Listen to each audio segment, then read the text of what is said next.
Nylander looks back down to Cowan. A crunch there by Gudas. The rite of passage in the NHL. It is in front. Nylander finds That's Matthews. a quick knee on knee from Gudas. Matthews is down. Auston Matthews down with a hit by Gudas.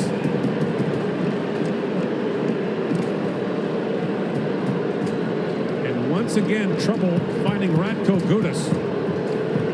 As Auston Matthews remains on the ice. And he doesn't stay down. No. You almost never see this with Auston. He was walking around him for a chance, and Gudas knew he was beat, stuck out his leg, and they went knee on knee. It was a 5-minute penalty. The play is under review. It's a 5-minute major to Gudas. Matthews just now to his feet. Radko Gudas is out of the game. A 5-minute major and a game misconduct for kneeing Auston Matthews. The replays didn't do him any favors. He's barreling in towards Auston Matthews. We talk about trying to play defense moving forward. Yeah, Radko Gudas does it a lot, but he leads with his knee, and he goes right knee on knee with Matthews as he goes around him. And you don't love to see that little flex of the knee as he makes contact. And Auston Matthews stayed down. Here's the best look at it. His left leg, maybe the only good news, it was kind of in the air. But he was in some serious distress on the ice, going off the ice, and even down in the tunnel. He wasn't putting virtually any weight on his left leg. So watching the replays, I think Anaheim's bench understood that was going to be a 5. And for the Leafs now, a chance to get back in the game. What goes through your mind when you see Auston go down like that? Yeah, I mean, that's really tough to watch. You know, our best player get hurt like that and leave the game. I like the response by us to get after him, but yeah, that was not a fun play to watch at all. What did you think of the hit by Gudas? You know, I'm not the one to make the decisions, but yeah, it was pretty malicious to me. You know, as clear as a knee on knee gets. So stuck his leg out, hurt our best player. Yeah, that's tough to watch. What do you want to see from the team in the third period? Yeah, we're going to win. We're going to try our best to win this game for him and try and support our captain. That is just the season in a nutshell there, where he finally gets some juju going, gets a big goal like that, and then you get this. What did you think of the hit? Well, it's a dirty hit, and every time you try to give Radko Gudas some credit where he's just trying to be hard on the best players from the other team, it seems like time and time again there's a dirty play like this, and it's real dangerous. He's clearly caught out of position, and what does he do? He sticks his knee out and goes after the best player on the Toronto Maple Leafs. You can't tell me that's not intentional. That's direct knee-on-knee contact. And the one thing I can't figure out for the life of me is Matthew Knies just said, I like the response. If this was the Tampa Bay Lightning or the Florida Panthers or basically any other team in the league, Radko Gudas would be, and I'm not trying to go back to the 70s and talk about rock'em sock'em hockey, he would be going to the penalty box with no teeth. Kucherov would go nuts. Anybody on any other team would go crazy. Brandon Carlo was out there, did nothing. And I get it, the linesman got in there, but I thought that response was pathetic, to be quite honest with you. Not debating what you're saying. I think he must have meant the response on the power play by scoring. Okay, if he's talking about, like, William Nylander just was sitting at the far blue line and everybody watched it, and I wasn't the toughest guy, but you at least got to go over. Like the Tampa Bay Lightning are the best example. If they were playing Florida or any other team, there would be a response. We've seen it before, a line brawl, anything, and there was just no response. I thought it was ridiculous. That's the disappointing part is, you know, we don't know the nature of that injury, but that did not look good for Auston Matthews.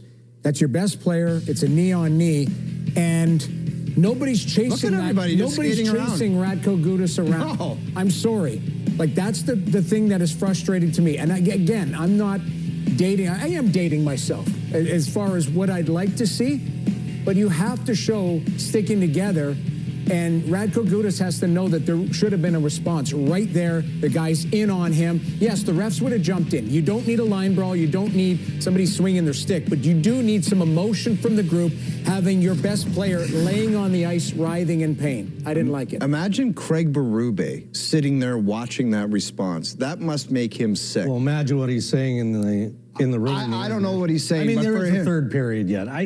Spur of the moment, you guys say defer. I mean, of course, there should have been some sort of physical response. But now you wonder, I mean, does this elevate to the level of George Peros in the Department of Player Safety? And that's obvious. I think it's abundantly obvious. And you can't erase the history of Radko Gudas here, right? If you look back at the last 10 plus years, this guy has sat out 15 games. 15 games because of various suspensions. Now, they will go through a process, and I'm sure that they will look at it from beginning to end. And when you look at it, as we've seen a couple of times now by replay, is he trying to poke check and not look for the big hit? Absolutely not. Okay, that might have been his initial intent. I'm not saying that he was going to lay out Auston Matthews. That doesn't matter. What matters is it's pretty clear he extended his knee in going through Auston Matthews. And that's a natural reaction, Dregs, when you're beat on a play and you're scrambling and you're just trying to do something the last minute. But the bottom line is right at the last second, his way of getting out of being beat out of position is sticking his knee out and going knee on knee. It's intentional. Obviously, you're not trying to hurt somebody, but that is intentional knee on knee contact. That has to be a suspension. I think so too, because again, remove the player. We know Auston Matthews is a superstar. Gudas has a record of, egregious plays, but that is a play where it is knee on knee. It's a fast game. You're trying to get a piece of him, but it's a suspension for me. And unfortunately, Auston Matthews, that did not look good. And I come back to it, they should have been trying to get at Gudas as a group. Whoever was on that ice. They might know. Standing, I know, but Gudas is going to be in a suit in the shower now. That's true. That's the thing. He's gone. We'll find somebody else. Gudas knocks out the captain of the Leafs. Remember, knocked out the captain of Team Canada in the Olympics, although, to be fair, Crosby said he had no problem with that hit afterwards. Wasn't the same type of play.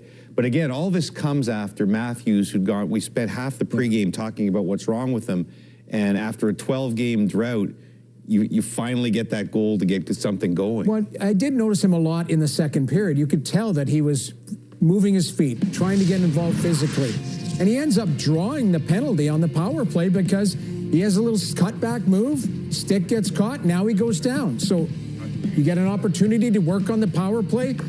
And you and I were talking, sometimes it doesn't have to be the most perfect play. This is going a couple feet wide. Yeah, it's amazing, Jamie, how to get out of that slump, this guy shoots the puck so well, and he's ripped them under the bar, he's ripped them off the bar, just missed the net. That one was going 2 feet wide. It hits the goalie in the armpit and bobbles around in there and then squeaks in the net. And that's the bad thing, because if he had to stay, you know how this guy scores in bunches. You know it would start to come and he leaves the ice with the doctor. That's a tough one. It's just too bad. Now, again, we don't play doctor. You never know exactly what it is. But if it's anything, you have to think it's end of season. You would think so. If it's anything that would miss time, then why bring him back at any point here? It would not make any sense whatsoever. And that did not look good. You could see the look on his face. That was pain. I mean, he was struggling. They get the goal in the power play. At least there's a response on the ice, and that's a 3-3 tie and a little bit more power play to start the second period. We roll.